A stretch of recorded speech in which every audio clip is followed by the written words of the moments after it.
RG Kar medical కాలేజ్‌లో జరిగిన ఇన్సిడెంట్‌లో అయితే ఇప్పటివరకు బోలెడన్ని విశ్లేషణలు మనం చాలా వరకు చూసాము, విన్నాము, ఇంకా వింటూనే ఉన్నాం. కాకపోతే అక్కడ జరిగిన సీన్ టు సీన్ ఏం జరిగింది? ఎలా మొదలైంది? అక్కడ ఎవరెవరు ఇన్వాల్వ్ అయ్యారని చెప్పేసి మీ విశ్లేషణ ద్వారా మన ప్రేక్షకులు కూడా వినాలనుకుంటున్నారు. మీరేం చెప్తారో చెప్పండి మాకు? నాకు కూడా కొన్ని డౌట్స్ వచ్చినాయి. ఎందుకంటే ఇన్సిడెంట్స్ నేను చూస్తున్నాను. ఏం జరుగుతుంది ఏంటి అనేది. కొన్ని ఎలా మర్డర్ జరిగింది? హ్మ్. ఎక్కడ జరిగింది? ఏం జరిగింది? ఇంతమంది చేశారా? అంతమంది చేశారా? ఎవరి విశ్లేషణ వాళ్ళకొస్తుంది. అవును. నాకు కొన్ని కొన్ని డౌట్స్ నాకున్నాయి. ఆ హ్మ్. డౌట్స్‌ని నేను మీడియా ముఖంగా నేను అడుగుతున్నాను. ఓకే. దాన్ని ఒకసారి జనం గూడా కొంత విశ్లేషిస్తే బావుంటది. లేదా అసలు జరిగిన సిట్యుయేషన్స్ ఏంటి అనేది మనకి ఇన్వెస్టిగేషన్‌లో కూడా వస్తాయో లేదో కూడా నాకు డౌటే యాస్ ఎ జర్నలిస్ట్‌గా ఓకే. నేను చెప్తున్నాను. హ్మ్. కానీ నేను ఈ ఇష్యూస్ అన్నీ నా మస్తిష్కంలో గందరగోళం. ఓకే. ఏ ఒక్క విషయం కూడా నేను లాస్ట్ ఎపిసోడ్‌లోనే చెప్పా. మూలాల వరకు ఎళ్తా నేను. హ్మ్. అది ఏంటనేది తెలుసుకునేదాకా నేను నిద్రపోను. నాకు హ్మ్. నిద్ర పట్టదు. నిద్రపోను కాదు, నాకు నిద్ర పట్టదు. హ్మ్. వాస్తవం నేను అనుకున్నాను, నాకు ఆ డౌట్ వచ్చిందంటే, నా డౌట్ క్లియర్ అయ్యేంత వరకు నేను సెర్చ్ చేస్తానే ఉంటా. ఓకే. ఆ విధంగా నా మిత్రులు ఎవరైతే ఉన్నారో చెప్పాను గదా! హ్మ్. నాకు యాస్ ఎ జర్నలిస్ట్‌గా ఐ హావ్ సర్కిల్. హ్మ్. సో, దాన్ని బట్టి నేను అలా నా ఇన్వెస్టిగేషన్‌లో నాకు తెలిసినటువంటి సమాచారం ఓకే. తీసుకుంటే, నాకు వచ్చినటువంటి డౌట్స్ ఏంటంటే, ఆ అమ్మాయిని హాల్‌లోకి తీసుకొనెళ్ళి ఈ విధంగా ఒకరా? ఇద్దరా? ఎంతమంది? సెమినార్ హాల్‌లో ఆమె ఇలా జరిగింది. యాహ్! సెమినార్ హాల్‌లో జరిగిందంటే, సెమినార్ హాల్ ఎక్కడుంది? ఈ అమ్మాయి డ్యూటీ ఉండేటటువంటి పక్కనే ఉంది. హ్మ్. నంబర్ 1. అవును. తర్వాత ఈ అమ్మాయి అంతసేపు ఎక్కడ టీవీలో ఒలింపిక్ ఇది చూసింది. ఫోన్‌లో ఒలింపిక్స్ చూస్తూ ఉండేది అంట. చూసుకుంటూ టీవీలోనో, ఫోన్‌లోనో. ఫోన్‌లో. చూసుకుంటూ కూర్చొని అప్పుడే లేసి అక్కడికెళ్ళింది. అక్కడికెళ్ళిన తర్వాత ఇది జరిగిందన్నారు. హ్మ్. పాయింట్ నంబర్ 1 ఏంటంటే, ఈ అమ్మాయి ఒక్కటే అది చూస్తుందని చెప్పినోళ్ళెవరు? అప్పటి వరకు చూసి పడుకోవడానికెళ్ళిందని చెప్పినోళ్ళెవరు? హ్మ్. Point number 1. ఓకే. ఓకే. హ్మ్. ఆ చెప్పిన వాళ్ళు ఆ అమ్మాయి రూమ్‌లోకి ఒకటే ఎళ్లి పడుకుందా? లేకపోతే సెమినార్ హాల్‌లోనే రోజు ఆ అమ్మాయి డ్యూటీ అయిపోయిన తర్వాత అక్కడికెళ్ళి రెస్ట్ తీసుకుంటుందా? నంబర్ 2. నంబర్ 2. ఎందుకంటే సెమినార్ హాల్‌లో నిద్రపోవడాలు ఇవన్నీ నాకెందుకు ఎక్కడో ఒక చిన్న డౌటు. హ్మ్. ఇంకొక విషయం. అమ్మాయి ఎలా చనిపోయింది? భయంకరమైన శారీరక హింస. యాహ్! ఓకే. లైంగిక పరమైనటువంటి హింస. ఇవి 2 జరిగాయి. జరిగిన తర్వాత ఆ అమ్మాయి ప్రాణాలు కోల్పోవడం అనేది జరిగింది. ఆ అమ్మాయి వీడియో కూడా ఒకటి వైరల్ అవుతుంది. గొంతు కింద భయంకరంగా నలిపారు. ఇక్కడ కొట్టారు. ముక్కులో నుంచి రక్తము, నోట్లో నుంచి రక్తము. ఆ అమ్మాయి వీడియో తీసుకునేటటువంటి వెసులుబాటు, ప్రాణము, చలనము ఆమెలో ఉండగా, హ్మ్. ఈ అమ్మాయి అంత దెబ్బలు కొడుతున్నప్పుడు చాలామంది చెప్తున్నారు, గట్టిగా పట్టేసుకొని ఉండుంటారు. కాబట్టి వచ్చినోడు కొట్టేసాడు అనేసి. గట్టిగా పట్టుకొనున్నప్పుడు కొట్టేసిన తర్వాత వీడియో ఎలా తీసుకోగలిగింది ఆ అమ్మాయి? నంబర్ 1. హ్మ్. రెండోది అసలు నేను చెప్తున్నది సరే ఆ అమ్మాయిని అలా పట్టుకొని కొట్టేసారు అబ్బాయి. బాగా కొట్టేశారు. అందరూ పట్టుకున్నారు. ఒక్కొక్క వేలుకి ఒక్కొక్కడున్నాడనుకుందాం. కాలుకొకడు, వేలుకొకడు, చెయ్యికొకడు, పొట్టకొకడు అందరూ ఉన్నారు. ఈళ్ళు కొట్టేశారు. కొట్టిన దెబ్బల శబ్దం ఎవరికి వినపడలేదా? రైట్. ఇంకొకటి. హ్మ్. ఆ అమ్మాయి ఎన్ని గంటలకెళ్ళింది? 3 గంటల పాటు ఈ నరకం చవి చూసింది. లేదా 45 నిమిషాల పాటు నరకం చవి చూసింది అన్నారు. ఈ శబ్దాలు, అలజడులు ఏమి రాలేదా?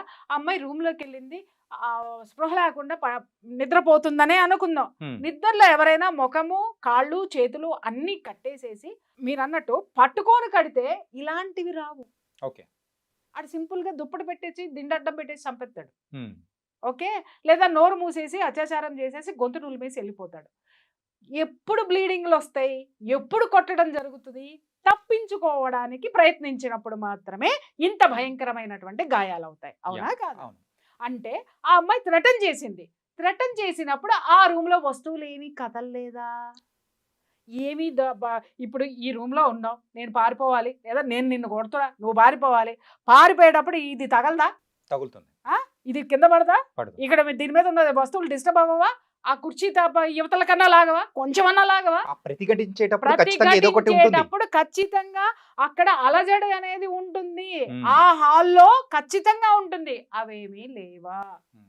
ఇంకొక పాయింట్కి వచ్చిన తర్వాత అసలు ఆ అమ్మాయి అరవలేదు అనడానికి ఇక్కడ ఏ విధమైనటువంటి సాక్ష్యాధారాలు లేవు. అది నమ్మదగిందైతే మాత్రం కాదు. ఉమ్, ఎందుకు అనంటే ఆ అమ్మాయి మూతి మీద కొట్టారు, ముక్కు మీద కొట్టారు. మూతి మీద కొట్టారు అనంటే ఎవడన్నా చేయి పెట్టి ఉన్నాడు అరవకుండా అంటే వాడి చేతికి తగులుతుంది, కానీ అమ్మాయి చేతికి అమ్మాయి మూతిలో నుంచి బ్లడ్ రాదు కదా. Yeah. అంటే మూతి మీద నుంచి చేయి తీసేశారు కదా, తీసేసినప్పుడు కొట్టినప్పుడు అమ్మాయి అరవాలి కదా, అరిచినప్పుడు బయట ఎవరికి వినపడలేదా? ఇంకొకటి వినపడలేదు అనుకుంటాను కదా, పగలపూట కాదే రాత్రిపూట పిన్ డ్రాప్ సైలెన్స్గా ఉంటుంది. ఇంకొకటి అది గవర్నమెంట్ హాస్పిటల్, ఉమ్, 24/7 ఏదో ఒక కేసు యాక్సిడెంట్లనో ఇంకొకటనో వచ్చి పోతానే ఉంటారు జనం యొక్క అలికిడి ఉంటుంది. ఉమ్, ఈ అమ్మాయి డ్యూటీ చేస్తున్నటువంటి రూమ్ నుంచి ఆ యొక్క సెమినార్ హాల్ ఎంత దూరంలో ఉంది, ఆ అంత దూరంలో ఉన్నటువంటి సెమినార్ హాల్లో జరిగేటటువంటి ఈ యొక్క ఘర్షణ ఎవరి దృష్టికి రాలేదా? ఎవ్వరూ కూడా సెమినార్ హాల్లోకి ఈ అమ్మాయి వెళ్ళగలిగింది, మిగిలిన డాక్టర్స్కి ఎవరికి అలసట రాలేదా? వాళ్ళు నిద్రపోదామని అనుకోలేదా? ఆ ఏరియాకి ఎవరు రాకుండా కాపలా కాసింది ఎవరు? ఆ ఏరియాలో జరిగి ఉంటే. రైట్. దీన్ని బట్టి ఇంకొక డౌట్ ఏమొస్తుందంటే అసలు ఈ సంఘటన ఆ ఏరియాలోనే జరగలేదు అనుకుందాం, ఉమ్, అసలు జరిగింది. నాకున్న ఇన్ఫర్మేషన్ ప్రకారము ఈ అమ్మాయి ఈ హాస్పిటల్లో జరుగుతున్నటువంటి ఆ యొక్క డ్రగ్స్ దందా కానివ్వండి, ఆ యొక్క సెక్స్ స్కాండల్ కానివ్వండి, ఆ యొక్క ఆర్గాన్స్ ట్రాఫికింగ్ కానివ్వండి, మెడికల్ మాఫియా. ప్రతి ఒక్క దాని గురించి కూడా ఈ అమ్మాయి ప్రతిఘటిస్తూ వస్తూ ఉంది. ప్రతిఘటిస్తూ వస్తూ కూడా ఈ అమ్మాయి సహించలేక వీటిని ఎందుకు మనము అంటే ఆ అమ్మాయి ఆర్గాన్స్ ట్రాఫికింగ్ గురించి పక్కన పెడదామండి, ఉమ్, ఓకే. ఇంకొకటి ఏంటి అనంటే ఆ డ్రగ్స్ గురించి కూడా పక్కకు పెడదాం, ఈ అమ్మాయికి సంబంధం లేదు డ్రగ్స్ గురించి. ఓకే. కానీ సెక్స్ స్కాండల్ దగ్గర మాత్రం ఈ అమ్మాయికి ఏదో ఒక విధంగా ఎక్కడో ఒక చోట సెగ తగిలి ఉండాలి కదా. ఖచ్చితంగా. సెగ తగిలినప్పుడు ఈ అమ్మాయి ప్రతిఘటించేటటువంటి సిచ్యుయేషన్లో ఉండాలి కదా. ఆ సిచ్యుయేషన్స్ ఉన్నప్పుడు ఈ అమ్మాయి స్నేహితులతోటి ఎప్పటికప్పుడు డిస్కస్ చేస్తూనే ఉంది, దీన్ని నేను ఊరుకోను, దీన్ని పై లెవెల్కి తీసుకెళ్తాను, పై లెవెల్లో ఎవరు వినలేదు అని అంటే పత్రికలకి మీడియాకి నేను దీన్ని డిస్క్లోజ్ చేస్తాను అనేటటువంటి ఆ యొక్క డిస్కషన్ ఆ ఫ్రెండ్స్ మధ్య జరిగింది. Yes. కొన్నాళ్ళుగా జరుగుతూ ఉన్నప్పుడు ఈ అమ్మాయిని బెదిరించడానికి ఈ సంఘటనకి ముందు కొన్ని ఇన్సిడెంట్స్ జరిగాయి. ఏంటంటే ఆ అమ్మాయి కారు పగలగొట్టడము, అవును. లేకపోతే ఆ అమ్మాయి వచ్చేపోయేటప్పుడు ఇబ్బందులు కలగజేయడము, ఆ అమ్మాయికి డ్యూటీలు వేయడంలో మనం చెప్పాం కదా భయంకరమైనటువంటి సాడిజాన్ని చూపించడం అనేది జరిగింది. అండ్ ఈ అమ్మాయికి డైరీ రాసే అలవాటు ఉంది. ఆ డైరీ కూడా అంటే ఆ పేజెస్ ఏదో చింపారని కూడా ఒక వార్త అనేది కూడా బయట ఇవన్నీ సర్క్యులేట్ వస్తాయి, అవుతూ ఉంది. ఎందుకంటే ఇప్పుడు Hmm. సుప్రీంకోర్టు అన్ని సుమోటోగా కేసు తీసుకుంది కాబట్టి ఎంక్వైరీలో డెఫినెట్గా ఇవన్నీ కనుపుతావు. ఇక్కడ Hmm. కీలకమైనటువంటి అంశం ఇది చూడండి. ఆ రోజు రాత్రి కూడా సెమినార్ హాల్లో ఏం జరిగింది, Yeah. ఇక్కడ నాకు అందిన సమాచారం ఏంటంటే ఆ రోజు నైటు ఇదే ఫ్రెండ్స్ తోటి కూర్చొని ఫ్రెండ్స్ ఆ అమ్మాయికి అమ్మాయి ఇంకా సహించేటటువంటి సిచ్యుయేషన్లో లేదు, బరస్ట్ అయ్యేటటువంటి సిచ్యుయేషన్లో ఉంది, ఓపెన్ చేయడానికి సిద్ధపడిపోయింది. ఎందుకంటే ఆ అమ్మాయిని ఈ విధంగా కూడా మానసికంగా కూడా హింసించేస్తున్నారు. ఆ అమ్మాయి కారు అద్దాలు పగలగొట్టడం కానివ్వండి, ఆ అమ్మాయిని డ్యూటీ చేయడం కానివ్వండి, ఇంకొక విధంగా పరోక్షంగా చాలా చేయొచ్చండి.